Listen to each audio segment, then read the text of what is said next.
इसी साल यानी 2024 को दी नाइट स्विम नाम की एक फिल्म रिलीज की गई। सालों पहले की बात है। एक लड़की अपने घर के स्विमिंग पूल में अपने भाई की बोट को देखती है जो खो गई थी, पर अपने बिस्तर पर लेटे हुए बीमार भाई से कहती है कि मैं उस बोट को तुम्हारे लिए लेने जा रही हूँ। उसका भाई कुछ नहीं बोलता क्योंकि वो बहुत बीमार था। लड़की पुल के पास जाकर पानी में जंप कर देती है और अचानक ही कोई अजीब सी ताकत उसे पानी की गहराइयों में खींच लेती है। ये लड़की मर जाती है। पूल के बाहर उसे अपनी माँ दिखाई देती है। पूरा जोर लगाते हुए जब वो बाहर आती है तो बाहर उसकी माँ तो क्या कोई इंसान भी नहीं था। अचानक से दोबारा कोई ताकत उसे ऐसा पानी के अंदर खींचती है कि वो लड़की दोबारा कभी नजर नहीं आई। अब कहानी आंधी है। आज के समय पर हमें मिलवाया जाता है, जहां हम रे के परिवार को देखते हैं। ये लोग रहने के लिए एक स्विमिंग पूल वाला घर ढूंढ रहे थे जहां रे का अच्छे से इलाज हो सके, क्योंकि किसी एक्सीडेंट की वजह से रे का सेंट्रल नर्वस सिस्टम डैमेज हो गया था और आपको रूटीन की चीजें जैसे चलना फिरना देखना जैसे काम भी ठीक से नहीं कर पा रहा था और बीमारी की वजह से उसी टीम से निकाल दिया गया था। ये लोग रहने के लिए वही घर चुनते हैं जिससे हमने मूवी के स्टार्ट में देखा है। घर शिफ्ट होने के बाद ये लोग पहला काम पूल की सफाई के बारे में सोचते हैं, जिसको करते हुए रे का हाथ कट जाता है। अब यह लोग कुछ प्रोफेशनल लोगों को पूल की सफाई के लिए बुलाते हैं। इस पूल का वाटर सोर्स अंडरग्राउंड था। पूल में इन्हें खुद पानी डालने नहीं पड़ता था। नेचुरली जमीन के नीचे का पानी इस पूल के अंदर आता था। वो लोग कहते हैं कि ये पानी तुम्हारे लिए काफी अच्छा साबित हो सकता है। अब हम आगे देखते हैं कि पूल अब दोबारा से तैयार था। ये फैमिली बहुत ज्यादा खुश थी। ये लोग उसके अंदर जंप कर देते हैं। सभी को बहुत मजा आ रहा था। ये लोग अपने कुछ काम करते हैं और रात में रे की पत्नी दोबारा पूल के अंदर स्विमिंग करने के लिए जाती है। उसे भी स्विमिंग करते हुए पूल के बाहर ही रे खड़ा नजर आता है। लेकिन जब वो बाहर आती है तो यहाँ कोई नहीं था। रे की पत्नी इन सारी चीजों से डर जाती है और घर के अंदर चली जाती है। अब यहीं पर हमें इनकी बिल्ली को बैठा दिखाया जा रहा था। उससे वही बोट दिखाई देती है जो कहानी के शुरू में दिखाई जा रही थी और अगले दिन इन सबको इस पानी के अंदर इनकी बिल्ली का गले का पटा मिला था।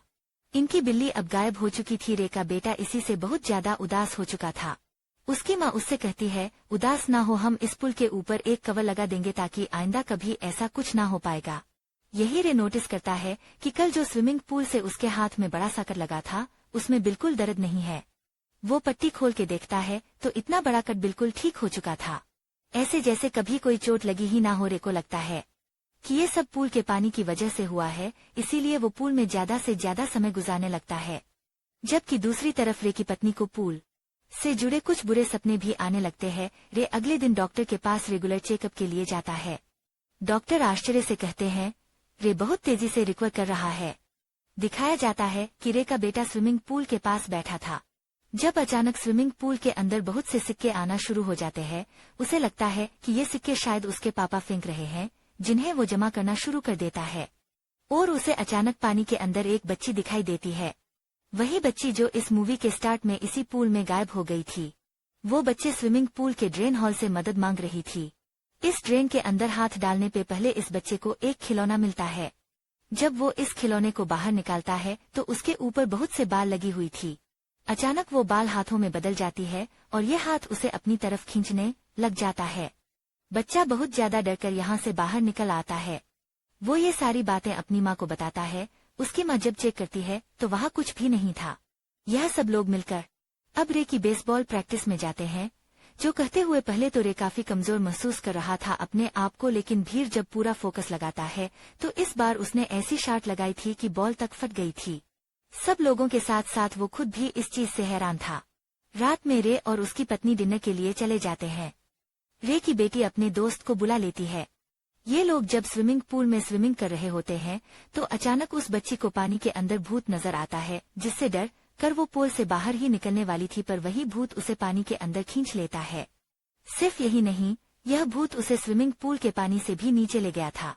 ये लड़की ने अपने आप को इससे बचाते हुए स्विमिंग पूल में आकर बाहर निकल आती है। वो इतना ज्यादा डरी हुई थी कि उसके भाई को भी समझ आ गई थी कि उसके साथ भी कुछ बुरा हुआ है।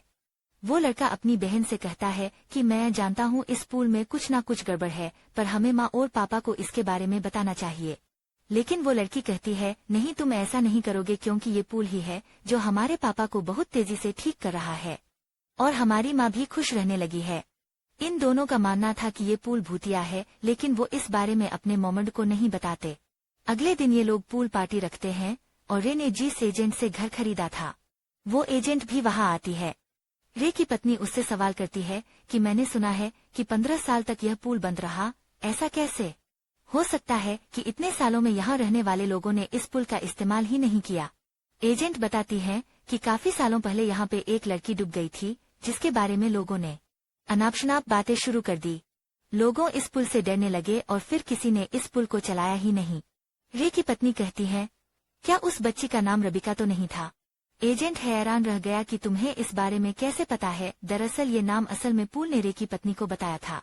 पूल पार्टी के दौरान सभी लोग एंजॉय कर रहे थे, जबकि ऊपर रे का बेटा पार्टी में होने वाली हर हरकत पर कैमरे से नजर रखे हुए था, क्योंकि वो नहीं चाहता था कि यहाँ पे कुछ बुरा हो जाए। रे जो कि इस समय एक बच्चे के साथ पानी के अंदर था, अचानक ही उसे पूल के अंदर काला साया नजर आता है, जो एक सेकंड में ही उसके अंदर जाकर उसे वश में कर चुका था।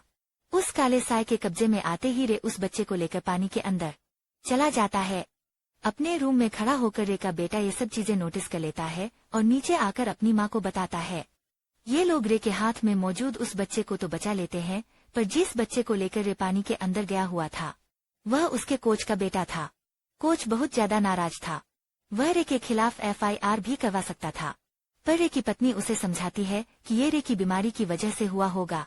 रे की भी हालत काफी अजीब हो चुकी थी, वो भी अजीब हरकतें कर रहा था, इसीलिए उसकी पत्नी उसे कमरे में बंद कर देती है और खुद रबिका यानी सालों पहले इस पूल में डूबने वाली बच्ची के ऊपर रिसर्च शुरू करती है। जो करते हुए उसे खबर पड़ती है कि सदियों से ही इस पूल के अंदर लोग गायब होते आ रहे हैं। ये बात जानने के बाद वो खुद भी खौफ में आ चुकी थी। वो इस पूल का पानी सबसे पहले निकाल देती है और फिर रबिका की माँ के पास आती है और उनसे पूछती है कि रेबिका के साथ क्या हुआ था और आपका बेटा जो बहुत ज्यादा बीमार था, आज वो बिल्कुल ठीक कैसे है और शहर का इतना बड़ा आदमी कैसे बना। वो पहले ये औरत कहती है कि तुम जो सब बता रही हो वो झूठ है, मेरी तो कोई बेटी ही नहीं थी। लेकिन रे की पत्नी के ज्यादा फोर्स करने पे वो विशिंग वेल की एक कहानी सुनाना शुरू करती है। एक ऐसे कुएं की कहानी जिसके अंदर सिक्के डालने से लोगों की विश पूरी हो जाया करती थी, क्योंकि विशिंग बेल का पानी जादुई था और इसीलिए उस पानी की पूजा भी की जाती थी। लेकिन कहानी में एक ट्विस्ट भी है। जब जब कोई इस पानी को अपनी विश पूरी करने के लिए जगाता था, तब ये पानी एक कीमत मांगता था। और रबिका की कहानी ये थी कि उसका भाई बहुत ज्यादा बीमार था, जिसे हमने कहानी के शुरू में ही देख लिया था। उसकी माँ उसे ठीक करना चाहती थी, इसीलिए उन्होंने इस पानी से विश मांगी, पर इस विश को पूरा करने की कीमत उन्होंने अपनी बेटी पानी को देकर अदा की। ये भी आसान शब्दों में कहे तो उन्होंने अपने बेटे को ठीक करने के लिए अपनी बेटी का त्याग कर दिया। रे की पत्नी नोटिस करती है कि इस औरत के काले आंसू आए थे, कोई चीज इस पर कब्जा कर रही थी और वहाँ का पानी भी अजीब हरकतें कर रहा था। इन सारी चीजों से डरकर वो यहाँ से चली जाती है, पर अब वो ये बात भी समझ चुकी थी कि उन्होंने ये पूल रे को ठीक करने के लिए भरा था। रे तो ठीक हो जाएगा, पर ये पानी उसके किसी एक बच्चे को निगल जाएगा घर आने पे। हम देखते हैं कि रे के दोनों बच्चे अपने माता पिता को ढूंढ रही हैं और तभी रे के बेटे को बाहर अपनी बिल्ली की आवाज आती है। जब वो चेक करने के लिए बाहर जाता है तो आश्चर्यचकित रह गया कि पूल फिर से पानी से भर गया था।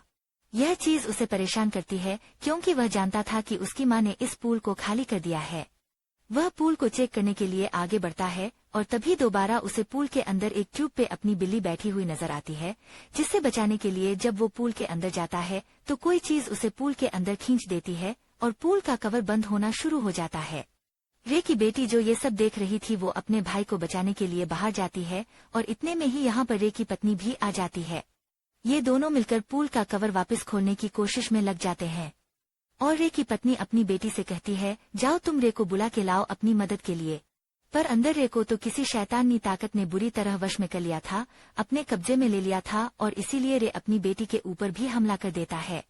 यहाँ बाहर रे की पत्नी एक पाइप को अपने मुंह में डालते हुए पूल के अंदर जंप कर देती है ताकि वो अपने बेटे को बचा सके और इस पाइप के जरिए देर तक सांस ले सके। इस पूल से नीचे जाने पर उसका सामना गहरे पानी से होता है। उसे यहाँ अपना बेटा तो मिल जाता है, लेकिन साथ में बहुत से भूत भी नजर आते हैं। ये सारे भूत मिलकर उसे डरा रहे थे, जिनसे बचकर वो बाहर आने की कोशिश करती है, पर उसे बाहर का रास्ता ही नहीं मिल रहा था और यहाँ पर रेबिका की आत्मा उसकी मदद करती है। वो एक सिक्के को पानी में गिराती है, जिसकी डायरेक्शन में जाते हुए रे की पत्नी इस पूल से अपने बेटे को निकाल कर बाहर ले आई थी।